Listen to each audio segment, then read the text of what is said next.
এক এক করে বমি করা শুরু করছে সবাই। মুখ বুঝলাম যে এই খাবার তো সবাই খেয়েছে, তাই সবাই তো হয় না, কিন্তু যারা যারা মিষ্টি খেয়েছে তাদের এই সমস্যাগুলো হচ্ছে। কি ওদের হলো নতুন হাটখোলা থেকে মিষ্টি কিনছে, ওইগুলো আমরা মেহমান বাড়ি নিয়ে গেছি, ওইগুলো খাওয়াইছি, সব বাচ্চারা খাইছে একটা একটা করে। খাওয়ার পরে 1 ঘন্টা পর থেকে আমার মেয়ে বমি করছে। তারপর থেকে একজন বলতেছে কি আম্মু আমার পেটের মধ্যে এমন করতেছে অমন করতেছে, এমন করতে করতে এই 6-7 জন বাচ্চা মানে বমি, শুধু 7-8 বার করে বমি, কোনো কিছুতেই থামতেছে না। স্যালাইন পানি দেই, সেটাও বমি করে ফেলাই দেয়।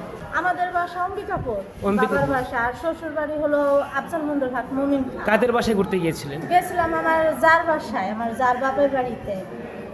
সেইখানে আমার যার মেয়ে বাবু হয়েছে, ওর আবার আকিকা ছিল, এই জন্য গেছিলাম।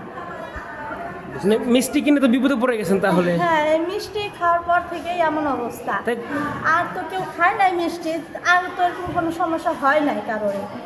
বাচ্চারা খাইছে না? বাচ্চারা খাইছে, তাদেরই এরকম হয়েছে। আমাদের বাড়ি আকিকা ছিল আমার বোনের মেয়ের জন্য। তখন এই মিষ্টি আমার তাওই বাড়ি থেকে নিয়ে আসে, সেই মিষ্টি দুর্গন্ধ পায়। এই দুর্গন্ধ মিষ্টিগুলা বাচ্চারা খায় ফেলে, তার কারণে এই অনেক বমি হয় এবং গুরুতর অসুস্থ হতে পারে। আমি তুহিনুর রহমান মণ্ডল, চেয়ারম্যান চন্দ্রপুর ইউনিয়ন পরিষদ।